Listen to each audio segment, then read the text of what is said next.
How's it going, guys? It's Mr. Lo4f, and today I'm going to go and do, it's a mission called An Unfortunate Trip, and it's to unlock the goddamn horse over there called the Loaf. But when I was going to get it, I'm basically entering a mission called, I think, Fallen from Heaven. The reason why, it's on the Arizona map, and you don't unlock free roam until, like, you've done a couple of missions. But having played it on the live stream, I found the Loaf near the end of that. So, on the Arizona map, after you do a couple of missions, I think the second one is Squatter's Rights or something, you unlock what's called, like, the Western Outpost. So then I just recovered to headquarters, set up the mission for Fallen from Heaven, but then I deployed the vehicles to the Western Outpost. Well, and again, I apologise, the videos, like, and editing's all a bit scruffy because I'm just trying to even get my head around, like, how I'm editing them myself, really. Just like, for example, panning over the map, there's not very much context, but you can see there, like, I actually when I spawned, it only lets you have 2 vehicles at the outpost, but it'll let you have 4 at the main the main base of each map.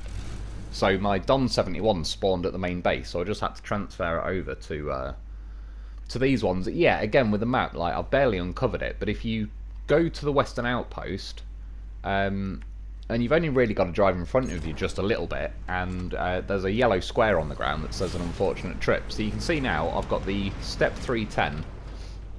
Funnily enough, when I started driving forward, it brought up a message saying something like, you're about to start an expedition without the required equipment. And it was sort of like, well, why tell me now? Because I've already deployed. So let's just say I'd just spent 20 grand, like, on equipment for loads of trucks. And then I get here, and then it goes, oh, you haven't brought a metal detector. And it's like, oh, great. So then I'd have to return to headquarters, lose 20 grand. Or I suppose it'd sell it all for 10 grand then. Yeah, just to equip a metal detector. So what the point of that warning message is pretty stupid. Anyway, you can see, like, when I set off in the Step 310, I only drove forward from, like, where it deployed me at the Western Outpost. And yeah, there was a yellow square called An Unfortunate Trip. And I think it says it'll pay you 4,900. But long story short, there's some loaf. It's lies and propaganda, I reckon, by a rival company, because the Loaf has tipped over. It's called, well, it says Fallen Truck, I think, on the map. Yeah, so you basically got to go in, rescue the Loaf, bring it back to the same square, so it's a relatively simple trip. And then you don't actually, it unlocks the Loaf in the truck store, but you don't actually get to keep the Loaf you rescue, which I think is a bit of a shame, because, well, to be honest, it's got, like, a wide arch kit on it, which would be pretty cool. It's also got, like, side-mounted rack things that I haven't unlocked yet, so my Loaf is still got the normal width suspension and everything on it. But to be fair, he's like classic Loaf, so I'm certainly not disappointed about that. Yeah, by the way, when I drove over that Unfortunate Trip thing, I think it's right on the D-pad, you just start following the mission, and it just turned off the Fallen from Heaven one and starts following Unfortunate Trip. And you can see here, like, I've drove a little bit ahead because it said there was a checkpoint just around the corner. And yeah, you can see the vehicle on the map though, even if you've not uncovered the map, it just shows you like a blip in the middle of nowhere. I just did my binoculars there, but I edited it out because it's a bit of a crappy feature. That and the drone. There's a woman you can hire that, I can't remember what she is or what category it is now, but when you read through, like, the bonuses they do, it improves the drone, and it's a little bit better, but yeah, it's a bit of a, like, meh sort of feature. And the binoculars are a bit the same, to be honest, because you don't even really know, like, I know you're looking around in them. The only thing I've found, like, the drone and the binoculars, though, I will say to this game's credit, one, the maps are very good looking, and they're a lot more intricate and detailed than SnowRunner maps. That's definitely fair to say. You can even see now, it's like, you know, some kind of, like, HD textures over most of the map by comparison. And this particular map is, like, I'm on Arizona, but this is actually called the Grand Canyon, and if you look on, like, when you click on each region and you scroll down, there's, like, it's almost sectioned off like how we have different sets of contracts on SnowRunner, but they're actually different regions. I travelled through a gateway earlier to somewhere called, like, Wawoo, something, I can't remember, something like that, but yeah, so there is actually, like, different regions within, like, Arizona, and then I'm assuming the Carpathian ones will have the same thing going on.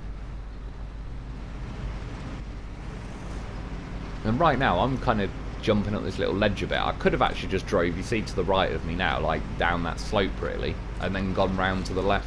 You'll see though, there is the goddamn horse. Which, yeah, I kind of realise now, like, oh, the little ledge I kind of drove up, I'm now kind of one step up. Yeah, this Grand Canyon map is a very good looking map, and I have used the drone once or twice to actually, like, look at the view. I mean, look at him, he's goddamn professional, he wants to go home, he knows his home is in the sideboard. But you can see, though, I didn't really sit here messing around trying to get him in there too long, but as I kind of towed it down the hill, he rolled into there, kind of half and half, but you can sort of see the hitbox under the Loaf. I wouldn't say is the same as like it is in SnowRunner. I don't know if that's on the Loaf's end or the sideboard, the step 310 thing, but yeah, I didn't even really try, because for one I can't switch to the Loaf, so I'm only using the winch points from the step, which was just making it a bit awkward. So yeah, as you can see, I really didn't try that long. And then when you're on this end where you actually get the Loaf, there's a yellow square here that also activates the mission, so I just entered that and clicked restart, which kind of automatically made the Loaf start back up, like as if it's just refreshed the mission.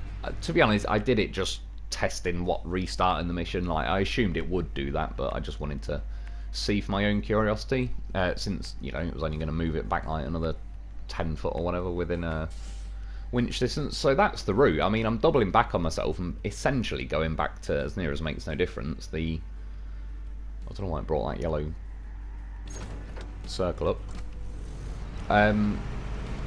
Yeah, so the route here is kind of the same route I'm taking back now. And yeah, as you can see, the Loaf's got like a wide arch kit in this game. And so there's well, you've got like the standard suspension, which say is just like normal. And then there's like a rock crawler kit and a lift kit, and they both look like this. They look identical really, but I'm guessing one of them's got quite stiff suspension and the other one's going to be pretty spongy, because it sort of says something about it like bottoming out or something. By the way, yeah, speaking of which, yeah, this step 310, I apologise, there's a little glitch there. That's part of the reason, like, I'm filling my PlayStation memory up with like footage on this game, so that's one of the reasons I did this video tonight. Is pretty soon I'm going to have to delete a load of the sort of footage I've saved on this game just to make room for more footage I'm going to get. Obviously in the last couple of days I've spent a lot of time on this game, but I'm sort of testing a lot of the game's features and all the rest of it, so I'm just kind of feeling my way through the game, figuring out what I like, what I don't like, what's useful, what isn't. If there's anything I can kind of that's more useful, yeah, make a video of it. Like for example, the making the money video the other day was definitely a handy video to get out early, because I've already used it a hell of a lot, spawning on that little Colorado map and going to get that anchor that sells for $5 grand, etc. Yeah, that has kind of been pretty handy really.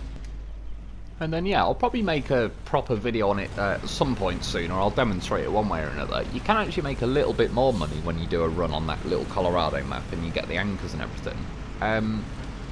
Now I've done a few missions, I've unlocked something called a workshop, and you can build it on,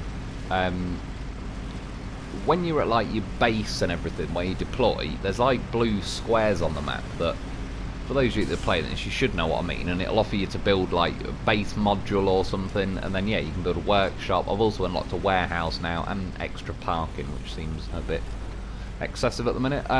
But yeah, if you build a workshop, and you can trade spare parts for anchors and jack screws. So, and when you go to each of those airdrops, 2 of them anyway, not the one with the expensive anchor, but the other 2, have got spare parts and fuel in them as well as like they normally have, yeah, jack screws and anchors, and then dinosaur bones or scrap metal.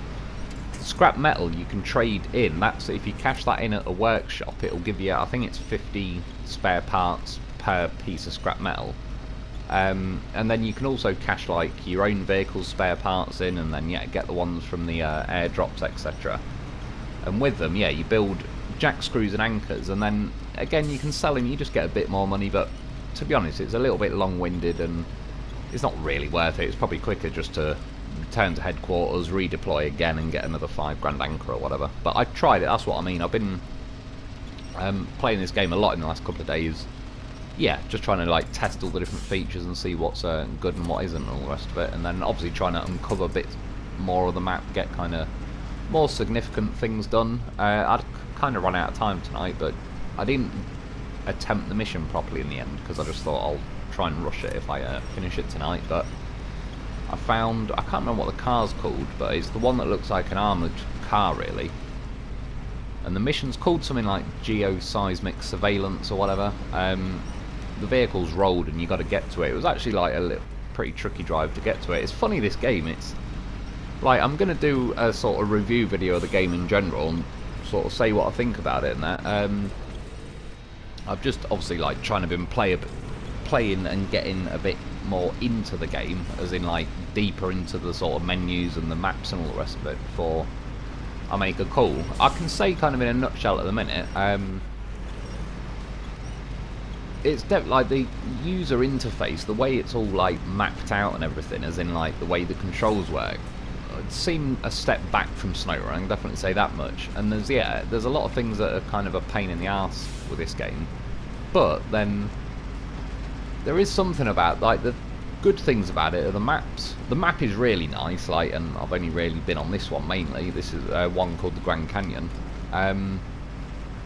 Yeah, the maps are really good. The off-roading is definitely more involved and intricate, and you have to think about it a lot more, which is nice because SnowRunner by comparison can definitely be, you just stick it in, well, whether it's high gear or auto, but you just kind of point the direction you go in, squeezing the throttle. You might be going 2 miles an hour through some mud, but yeah, there's not a whole lot going on. You, like I often do, I put a YouTube video on my phone or something and I'm watching that whilst I'm just squeezing the throttle and going forward. So this one, yeah, you definitely ain't just looking like that, and you've got to pay a lot more attention.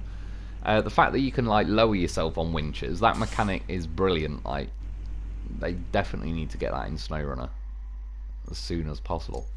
Yeah, well there you go. Towed the Loaf back to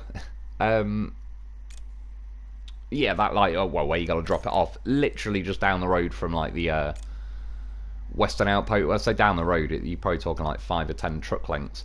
Yeah, there it was in the shop, in the truck store. There's mine that I've done up. Well, I did him like a few times. That's what she said.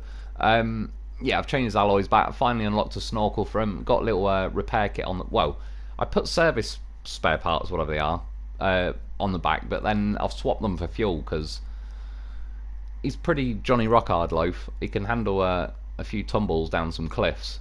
But yeah, fuel is... These maps are pretty massive, so you end up like... I've been out long enough that I was actually getting pretty low on fuel. Yeah, there he is in the store again. There's just like a picture. The money, I think it's 22 grand. For some reason it says I own 2 now, which I don't on this playthrough. I only own 1. I did look to see if it had cloned him.